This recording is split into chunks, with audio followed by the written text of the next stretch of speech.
Conto: A Verdade sobre o Caso do Sr. Valdemar. Autor: Edgar Allan Poe. Tradução de Paulo Soriano.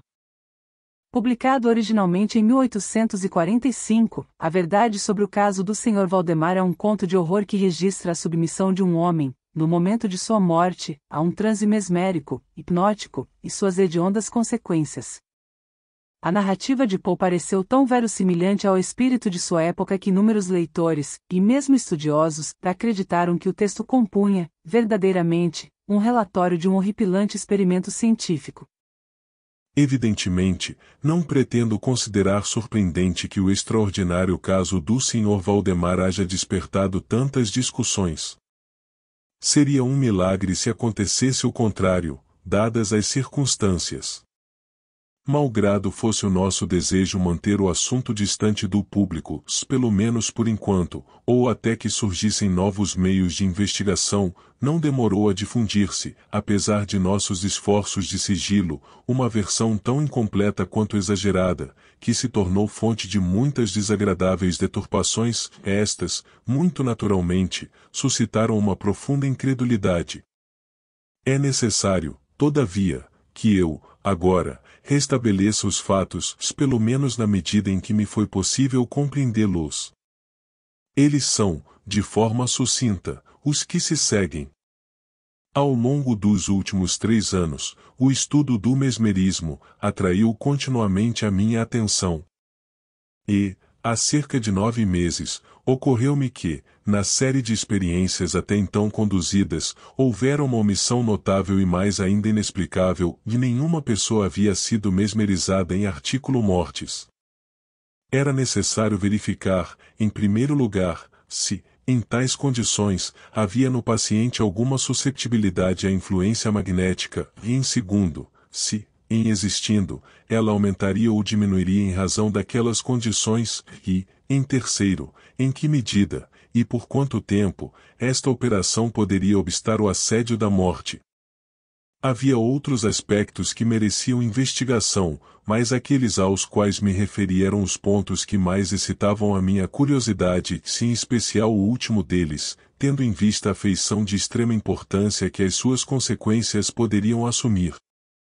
Perscrutando-se, entre as pessoas de minhas relações, haveria alguém com quem pudesse realizar as experiências. Lembrei-me de meu amigo Ernest Valdemar, renomado compilador da Biblioteca Forensica, e autor, sob nom de Plume, de Sachar Marques, das versões polonesas de Wallenstein e Gargantua.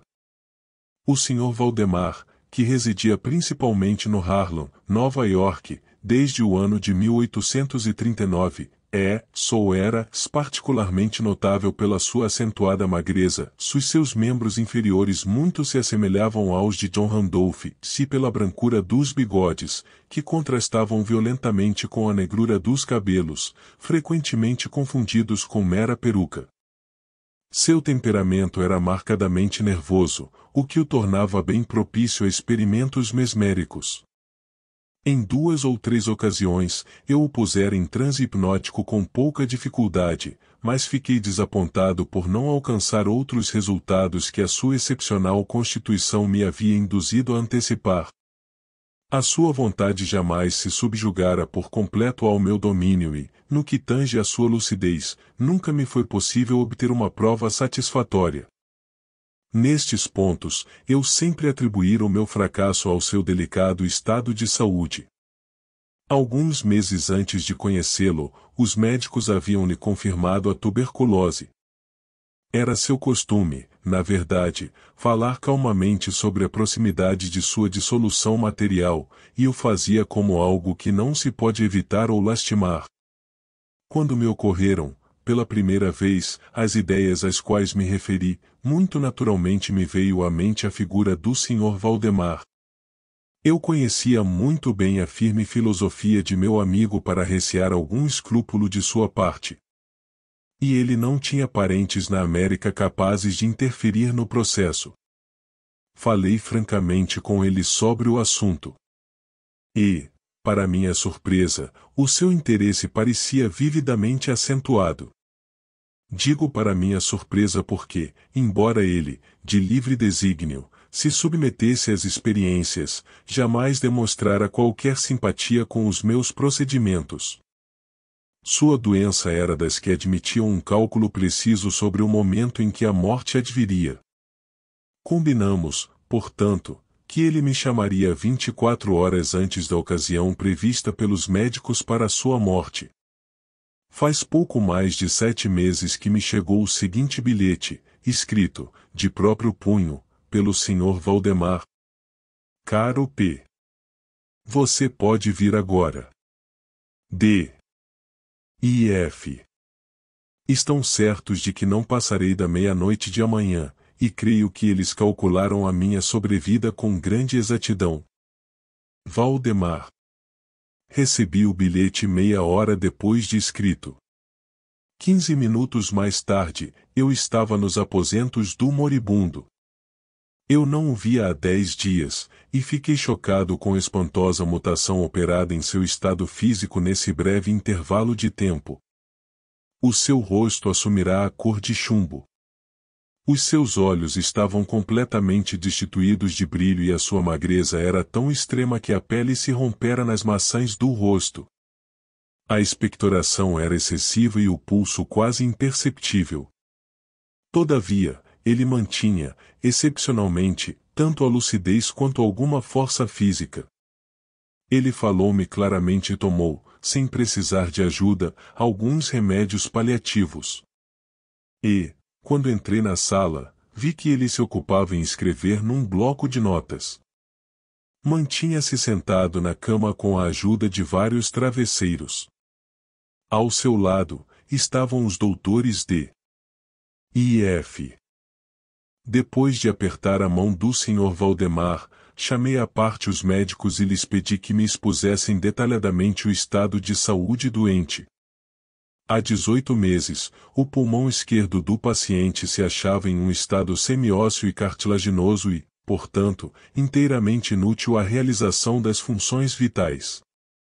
O direito, em sua parte superior, também estava parcialmente se não completamente ossificado, enquanto a região inferior tornara-se uma massa purulenta de tubérculos que se confundiam uns com os outros.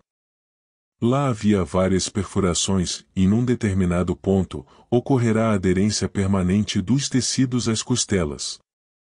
Estes fenômenos existentes no lóbulo direito eram relativamente recentes. A ossificação havia se produzido com incomum rapidez, já que, há 1 mês, dela não havia sinal, e a aderência somente fora constatada nos últimos 3 dias. Além da tuberculose, suspeitavam os doutores de um aneurisma na aorta, mas os sintomas de ossificação tornavam difícil o diagnóstico. Os médicos comungavam da opinião de que a morte sobreviria à noite do dia seguinte, domingo. Eram agora 7 horas da noite de sábado. Quando deixaram a cabeceira do doente, e vieram conversar comigo, os doutores D. e F. já se haviam despedido definitivamente do moribundo. Não pretendiam voltar a vê-lo. Mas, a meu pedido, consentiram em examinar o paciente às 10 da noite do dia seguinte. Assim que partiram, falei francamente com Valdemar sobre a iminência de sua morte e, mais particularmente, sobre o experimento que já lhe propusera. Ele, mais uma vez, se mostrou disposto a submeter-se à experiência, se mesmo ansioso para levá-la a efeito, pedindo-me que eu começasse imediatamente. 2 enfermeiros, um homem e uma mulher, se estavam presentes, mas eu não me sentia plenamente autorizado a realizar um procedimento de tal natureza perante testemunhas não de todo confiáveis para o caso de um acidente súbito. Portanto, posterguei o experimento para as 8 horas da noite no dia seguinte, oportunidade em que a chegada de um estudante de medicina, de meu conhecimento, o Sr. Theodore L., livrou-me de toda a preocupação. Minha intenção inicial era esperar os médicos, mas me vi induzido a iniciar prontamente os procedimentos, sobretudo em razão dos urgentes apelos de Valdemar e, secundariamente, pela íntima convicção de que não havia tempo a perder, já que ele, a toda evidência, estava a esvanecer. O Sr. L. Ele atendeu amavelmente ao meu pedido, encarregando-se de tomar nota de tudo o que ocorreria. O que eu irei relatar agora provém, em sua maior parte, de seus apontamentos, quer de modo condensado, quer copiado, verbatim. Faltavam 5 minutos para as 8 horas quando, depois de segurar-lhe as mãos, pedi-lhe que declarasse, o mais claramente possível, na presença de L. Que era de sua livre vontade, a vontade de Valdemar, deixar-se mesmerizar no estado em que se encontrava. Ele respondeu, com uma voz fraca, mas perfeitamente inteligível: sim, eu quero ser mesmerizado. Logo em seguida, acresceu: temo que você tenha adiado a experiência por muito tempo. Enquanto assim falava, comecei a lhe dar os mesmos passes que, em ocasiões anteriores, lograram uma maior eficácia. Ele foi claramente influenciado pelo primeiro toque lateral da minha mão sobre a sua fronte. Todavia, embora eu empregasse todos os meus poderes, foi impossível obter efeitos significativos até uns poucos minutos depois das 10, momento em que chegaram os doutores D. e F, conforme haviam prometido. Em poucas palavras, expliquei aos médicos qual era a minha intenção e, como não fizeram qualquer objeção, à assertiva de que o paciente já estava em agonia de morte, continuei, sem hesitar, alternando os passes laterais e verticais, enquanto concentrava minha mirada no olho direito do paciente. A esta altura, o seu pulso era imperceptível ou a sua respiração, interrompida por estertores que irrompiam a cada meio minuto. Tal situação se manteve quase inalterada durante um quarto de hora.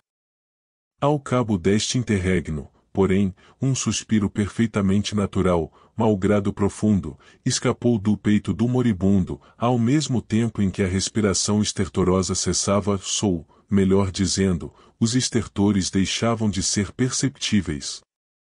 Os intervalos entre as respirações permaneceram inalterados. As extremidades do paciente eram de uma frieza glacial. 5 minutos antes das 11, percebi inequívocos sinais da influência mesmérica. O olhar vítreo fora substituído pela expressão de inquietante introspecção, somente observável em transe mesmérico, e que é absolutamente impossível de ser confundido com outro sintoma qualquer. Com alguns rápidos passes laterais, fiz com que tremessem as suas pálpebras, à semelhança do que ocorre no limiar do sono, e, com mais alguns, induzia que se fechassem completamente. Contudo, não fiquei satisfeito com isto, e continuei, vigorosamente, com o máximo esforço de minha vontade, as minhas manipulações, até obter a rigidez absoluta do adormecido, depois de colocá-lo na posição que me pareceu mais cômoda. As pernas estavam completamente estiradas. Os braços repousavam sobre a cama, a uma curta distância dos lombos. A cabeça havia sido ligeiramente erguida. Ao terminar estes procedimentos, já era meia-noite. Pedi, então, aos cavalheiros que conferissem o estado em que estava o Sr. Valdemar. Depois de alguns poucos exames, admitiram que ele se encontrava em uma situação de transe mesmérico extraordinariamente intocável. A curiosidade dos médicos estava vivamente excitada. O doutor D. resolveu passar toda a noite ao lado do paciente e o doutor F. despediu-se de nós, prometendo voltar ao amanhecer. O Sr. L. e os enfermeiros permaneceram conosco. Deixamos o Sr. Valdemar totalmente tranquilo até às 3 horas da manhã, ou aproximei-me dele e o encontrei no mesmo estado em que estava quando da saída do Dr. F. Permanecia, assim, na mesma posição de outrora, e seu pulso era imperceptível. A sua respiração era suave, dificilmente detectável, a não ser pela aplicação do espelho aos lábios. Os olhos estavam fechados com naturalidade e as pernas continuavam tão rígidas e frias como o mármore. Mas, apesar disto, a sua aparência não se assemelhava à de morte. Achegando-me ao Sr. Valdemar, fiz um breve esforço para induzir o seu braço esquerdo a acompanhar o meu, que se movia suavemente sobre o seu corpo. Jamais obtivera, com ele, qualquer resultado satisfatório nesta modalidade de experimento. Mas, agora, para minha surpresa, vi que o seu braço, ainda que levemente, acompanhava, sem dificuldade, o meu, e em todas as direções a que eu o induzia. Tomei, então, a resolução de arriscar um diálogo. Senhor Valdemar, disse-lhe, você está dormindo? Ele não me deu nenhuma resposta, mas percebi um tremor ao redor de seus lábios, e isto me animou a insistir na pergunta várias vezes. A terceira vez, o seu corpo inteiro se agitou num breve frêmito. As suas pálpebras se ergueram suficientemente a exibir uma linha branca nos olhos. Os seus lábios moveram-se lentamente para deixar escapar um sussurro quase inaudível. Sim, estou dormindo, agora. Não me acordem. Deixem-me morrer assim. Apalpei os seus membros, constatando que estavam tão rígidos quanto antes. O seu braço direito, como anteriormente, seguiu a direção de minha mão. Tornei a perguntar ao sonâmbulo. Senhor Valdemar, sente alguma dor no peito? Desta vez, a resposta foi imediata, embora menos audível. Não sinto dor alguma. Estou morrendo. Achei por bem não o incomodar por enquanto. Nada foi dito ou feito até que chegasse o Dr. F., um pouco antes da alvorada. Ele ficou extraordinariamente admirado por deparar-se com o paciente ainda vivo. Depois de lhe tomar o pulso e aproximar-lhe aos lábios o espelho, pediu-me para voltar a falar com o magnetizado. Então, perguntei. Valdemar, você ainda dorme? Como antes, alguns minutos transcorreram antes que ele me respondesse. E, durante este intervalo, o moribundo parecia estar a recolher todas as suas energias no esforço de articular. Na quarta vez em que repeti a pergunta, ele me disse, com a voz muito débil, quase imperceptível. Sim, ainda estou dormindo. Morrendo. A opinião, sou antes o desejo, dos médicos era de que deveríamos deixar o Sr. Valdemar no estado de aparente tranquilidade até que sobreviesse a morte, o que não tardaria muito, conforme a opinião geral. Todavia, resolvi falar-lhe mais uma vez, e lhe formulei a mesma pergunta. Enquanto eu falava, o rosto do magnetizado experimentou uma notável mutação. Seus olhos rolaram, suas pálpebras se ergueram, e as pupilas, voltadas para cima, desapareceram. A sua pele adquiriu uma tonalidade cadavérica, que se assemelhava mais ao papel branco que ao pergaminho. E as circulares manchas écticas que, até então, se destacavam vividamente no centro de cada face, desapareceram subitamente. Eu uso esta expressão porque a rapidez de sua partida me trouxe à memória nada menos que a extinção do lume de uma vela a um simples alento de respiração. Ao mesmo tempo em que o lábio superior se retraiu, exibindo os dentes a pouco de todo velados, o maxilar inferior caiu com um ruído nitidamente audível, deixando a boca completamente aberta, e nela se insinuava uma língua inchada e enegrecida. Presumo que todos os presentes estavam acostumados aos horrores de um leito de morte, mas a aparência de Valdemar era tão horrenda, tão inconcebível, que todos recuaram a um só tempo, afastando-se daquele leito. Tenho consciência de que a minha narrativa chegou a um ponto em que não posso esperar do leitor senão surpresa e incredulidade. Todavia, vejo-me no dever de continuá-la. Já não havia no Sr. Valdemar o mínimo sinal de vida. E, chegados à conclusão de que ele estava morto, nós o deixamos aos cuidados dos enfermeiros. Mas percebemos um intenso movimento vibratório em sua língua. Este movimento perdurou por cerca de 1 minuto. Ao fim deste período, saiu, de seus maxilares, abertos e imóveis, uma voz que seria loucura descrever. 2 ou 3 epítetos poderiam ser-lhe parcialmente aplicados, e eu poderia afirmar, por exemplo, que era um ruído áspero, fraturado, vazio. Mas a hediondez de todo o cenário é indescritível, e pela simples razão de que jamais semelhantes sons transgrediram os ouvidos da humanidade.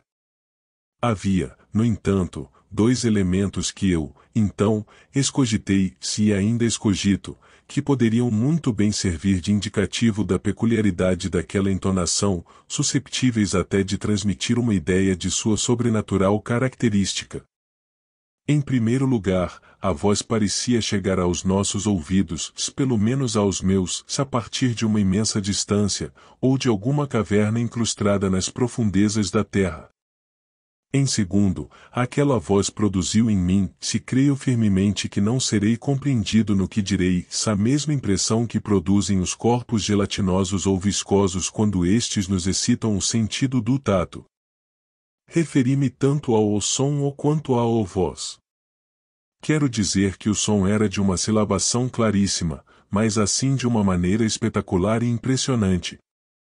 O Sr. Valdemar falava, e evidentemente o fazia em resposta a uma pergunta que eu lhe havia formulado há poucos minutos.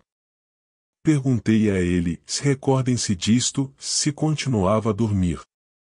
Mas, desta feita, ele disse: sim. Não. Já estive dormindo. Mas, agora, e eu estou morto. Nenhuma das pessoas ali presentes buscou encobrir ou negar o inefável, o tremendo terror que estas poucas palavras, assim proferidas, causaram em todos nós. L, o estudante, caiu desmaiado. Os enfermeiros fugiram do aposento e foi impossível convencê-los a retornar. Quanto a mim, não cuidarei de transmitir ao leitor as minhas impressões. Durante 1 hora, em silêncio, sem dizer palavra, nós nos esforçamos em reanimar L. Quando ele voltou a si, pudemos reexaminar o estado em que jazia o Sr. Valdemar. Permanecia ele, em todos os sentidos, tal qual dantes descrevi, mas o espelho, sob os lábios, não trazia indício algum de respiração. Procuramos, sem sucesso, sangrá-lo no braço, que, devo acrescer, não mais obedecia aos ditames de minha vontade. Esforcei-me, debalde, em fazê-lo acompanhar os movimentos de minhas mãos. O único indício da influência mesmérica residia, agora, no movimento vibratório de sua língua, sempre que eu lhe dirigia uma pergunta. Parecia que ele se esforçava por responder, mas a tanto lhe faltava a volição necessária. Ele permanecia insensível a qualquer indagação que não fosse feita por mim, embora eu me empenhasse em estabelecer um liame mesmérico entre o paciente e os demais companheiros presentes. Creio haver, com isto, indicado aos demais tudo o que era necessário à compreensão do estado do mesmerizado neste momento. Assim, chamamos de volta os enfermeiros e às 10 horas da manhã, deixei a casa, acompanhado pelos médicos e L.